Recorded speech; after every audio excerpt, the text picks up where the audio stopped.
Oke guys, jadi di video kali ini gue mau bikin video lagi mengenai update ya, update berikutnya dari Audi Nano. Ya, ini mungkin sudah video ketiga atau keempat yang gue buat gitu ya, karena memang banyak banget teman-teman yang sampai detik ini gitu ya masih nontonin, masih nanya-nanya mengenai Audi Nano ini ya, worth it atau enggak segala macem lah. Nah, tapi di sini gue mau meng-highlight salah satu pertanyaan dari teman-teman. Di sini ada dua orang yang nanya ke gua, katanya tuh coffee basketnya yang unpressurized itu jebol.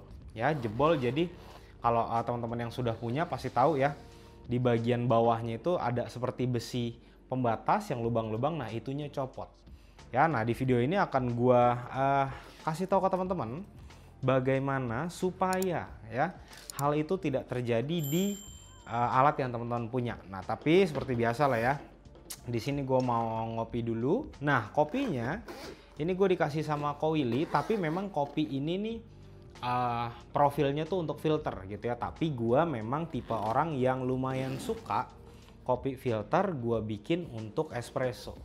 Ya, jadi kopinya ini adalah Toraja Yale teman-teman. Nah, terus gue gilingnya pakai Timor Chestnut X Lite. Gue pakai di 18 gram. Terus grind size-nya nomor 2,5. Oke. Terus di sini ya teman-teman, gue kemarin ini habis dari PKM kan, Pesta Kopi Mandiri yang di Surabaya. Terus habis gue pulang, gue cobain lah ya bikin filter sama bikin espresso. Bikinnya pakai Audi Nano ini dengan kopi yang Toraja Yale yang Koili kasih. Nah, terus gue menemukan ya kopi ini jadi bener-bener manisnya tuh keluar banget ketika gue pakai air kristalin. Oke, jadi airnya ini teman-teman, ini tidak disponsori ya. Ini kebetulan gue lagi ke Family Mart di apartemen gue, terus gue lihat ya udah akhirnya gue coba lah beli. Oke, terus gue bikin, oh ternyata walaupun ini profilnya dibikin untuk manual brew atau filter gitu ya, acidity-nya itu jadi turun banget ketika gue pakai air kristalin. Dan ini gue pakai suhunya di sekitar mungkin nanti ketika gue tuang ini ada di 92-93 lah ya. Gitu. Oke. Nah, step pertama. Ini teman-teman yang sudah punya Audi Nano dengan coffee basketnya yang seperti ini yang 18 gram, jangan lupa kalau misalkan mau dapat hasil espresso yang konsisten, teman-teman pecahin clampingnya. Nih ya, kalau teman-teman lihat ya. Tuh, di sini kopinya masih banyak clamping. Nah, ini harus teman-teman pecahin. Oke, terserah lah ya mau pakai paper clip, mau pakai tusuk gigi atau apapun, tapi yang pasti ketika teman-teman beli, teman-teman sudah dapat kayak alat ininya ya. Hancurin dulu clampingnya sampai benar-benar kerasanya itu sudah tidak ada clamping. Oke, kalau sudah dirasa cukup, nah ini kita tamping. Oke. Nah, sudah jadi dia akan seperti ini. Tuh. Ya, seperti ini nih. Oke, habis itu ini kita lanjut prosesnya. Ini gue prep dulu supaya nanti bisa langsung pada saat ekstraksi gue kasih lihat ke teman-teman. Sudah, nah ini nanti gue isinya sampai di batas tulisan max aja teman-teman ya.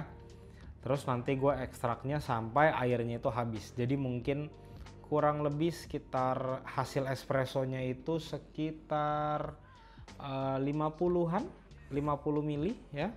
Nah, cara gue biasanya seperti ini. Ini gue pencet dulu teman-teman ya. Pencet kurang lebih 5 detik, gue matiin jadi kayak pre-infusion ya.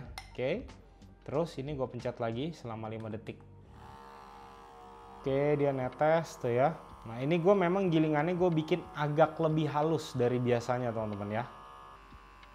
Oke, flownya sudah mulai deras.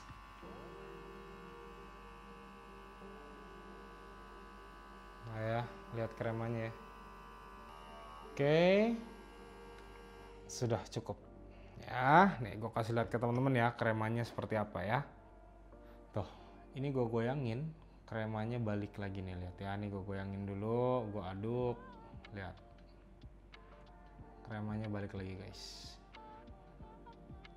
Oke, nah seperti itu ya. Nah, ini gue cobain dulu. Dari kemarin ini memang gue sudah pakai resep yang ini gitu ya. Pertama kali dia flow-nya pasti akan netes-netes, terus untuk waktu ekstraksinya itu hampir ada di 50 detikan lah ya. Tapi hasil espressonya ini tidak over teman-teman ya, itu yang gue suka. Oke, cobain dulu tuh ya. Jadi pertama kali masuk mulut, ini memang kerasa asamnya dulu, tapi sesudah itu di lidah ini benar-benar kayak nyebar, rasanya itu benar-benar manis. Manisnya menurut gue ini lebih ke arah kayak anggur. Terus di belakang gue ngerasa nih kayak ada wangi-wangi floral, bunga gitu ya. Sama ada tipis-tipis ini kayak rempah teman-teman. Terus abis ditelan, buang nafas dari hidung, gue kerasa kayak ada wangi-wangi kulit jeruk. Oke. Nah terus dari bodinya, ini menurut gue medium. Teksturnya ini lebih ke arah coating.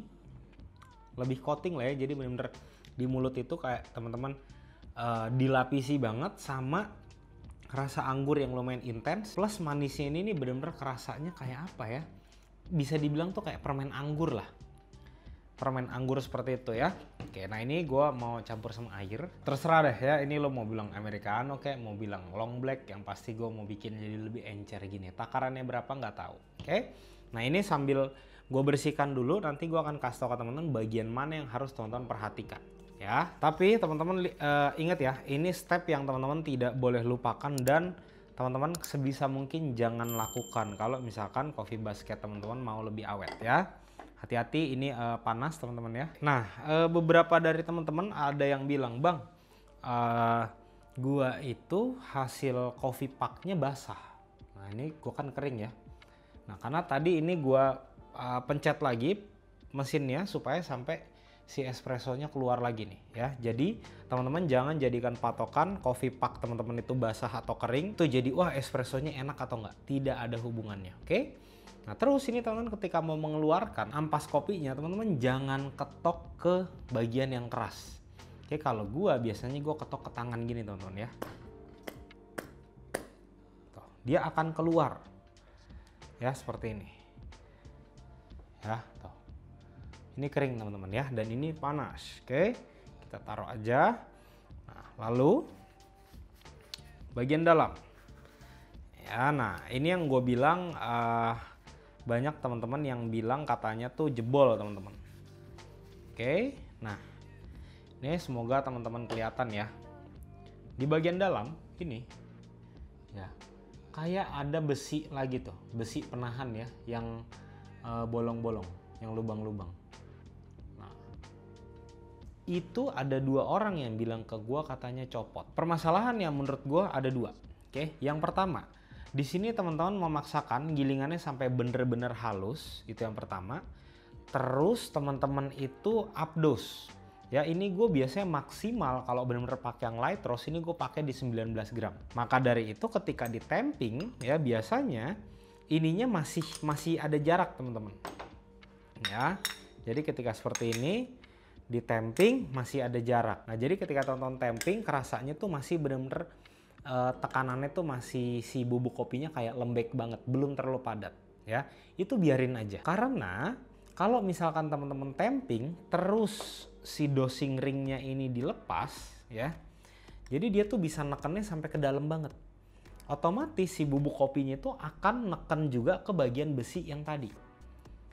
Ya, itu sudah pasti lama kelamaan ya kan kita bikin espresso panas, dingin, panas, dingin, terus ketika teman-teman bukanya ya atau mau ngebuang si ampas kopinya teman-teman misalkan ketokin ke meja atau ke benda yang keras, itu sudah pasti ketika ada getaran gitu ya, getaran yang lumayan keras, si besi ini bisa copot. Nah ini gue nggak tahu ini apakah di las titik atau di press aja, gue juga belum ngecek gitu ya, tapi yang pasti itu jangan dilakukan ya. Jadi yang pertama ketika teman-teman mau tamping selalu pakai dosing ring ini ya. Dosing ring ini juga bukan hanya berfungsi supaya si coffee basketnya awet, enggak teman-teman ya, dia juga berfungsi untuk supaya tuh teman-teman tampingnya itu terkalibrasi atau bisa dikatakan ini jadi calibrated tamper lah ya. Karena kedalamannya atau tekanannya itu akan selalu sama selama teman-teman memang sudah pakai variabel atau resep yang sesuai juga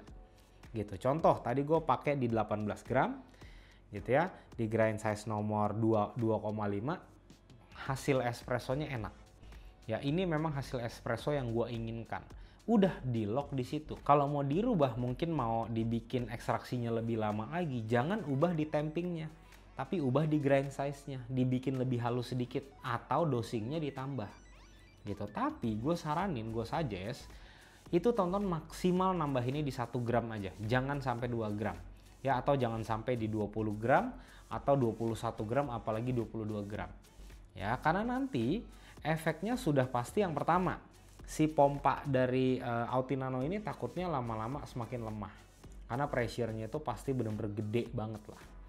Yang berikutnya ya yang tadi ya, si coffee basketnya jebol. Oke. Nah terus orang yang kedua yang bilang ke gua, dia bilang, "Bang, gua ini selama tamping gitu ya, selalu pakai dosing ringnya. Tapi up dose-nya kebanyakan sampai 21 gram." Ya.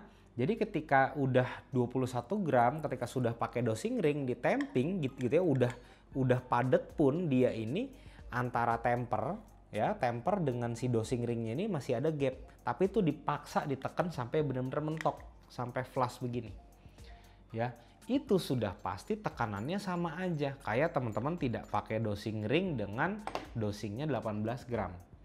Ya, jadi benar-benar dipastikan jangan sampai overdose lah.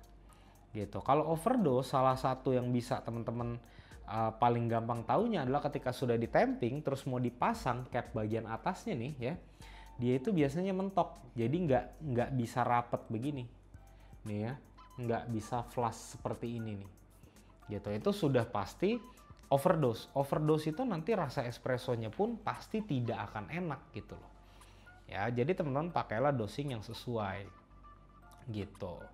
Oke, nah terus berikutnya lagi ini tambahan ya, ini jangan sampai terjadi nih ya. Ada beberapa kasus, kalau nggak salah gue sempat baca di Reddit sama di YouTube kalau tidak salah ya.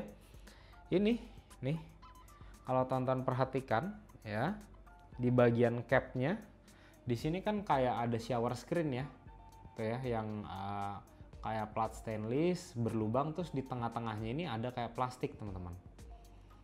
Nah ini teman-teman bersihkannya jangan disikat terlalu keras ya, karena apa? Takutnya nanti nih si bagian plastiknya ini nih dia kan yang megang, yang nahan si plat stainless ini. Nanti ketika dia pecah itu sudah pasti udah nggak bisa dipakai lagi. Jadi cara gua biasanya setelah gue bikin ya, biasanya ini akan gue bilas dulu dengan air biasa.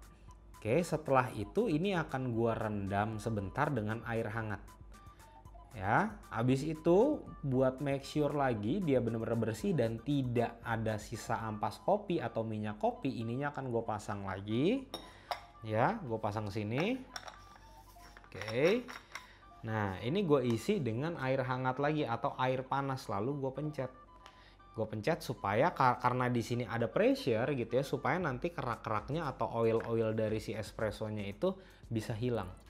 Nah pasti di sini ada teman-teman yang bilang, waduh bang ribet banget ya, alat espressonya atau alat kopinya mesti dibikinnya begini begitu. Gini teman-teman, ini tergantung preferensi masing-masing ya. Gue pribadi ketika gue punya barang, gue mau merawatnya dengan baik ya dan bersih. Kenapa? Karena ini akan gue konsumsi teman-teman.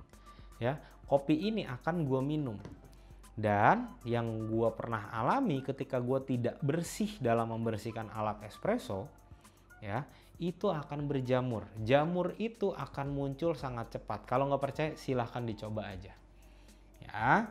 Nanti kalau misalkan jamur udah masuk ke dalam badan, jamur itu susah mati atau nggak bisa mati, menyebarlah di badan kalian gitu. Kalau misalkan nggak mau repot ngebersih-bersihin segala macam, nggak usah pakai alat espresso, minum kopi tubruk aja, itu udah simple gitu ya. Nah ini gue cobain lagi, sudah agak dingin. Ini gue ngerasanya tuh bener-bener kayak minum teh dikasih lemon terus sama dikasih kayak infus buah anggur. Sama di belakangnya ini gue kerasa kayak ada jasmine, terus habis ditelan buang nafas dari hidung, aftertaste yang gue dapet di sini bener-bener bulat kayak anggur. Aromatiknya benar-benar anggur banget, sama ada kulit-kulit jeruk. Dan manisnya juga ini masih dominan lebih tinggi dibandingkan dengan acidity-nya. Menarik nih ya.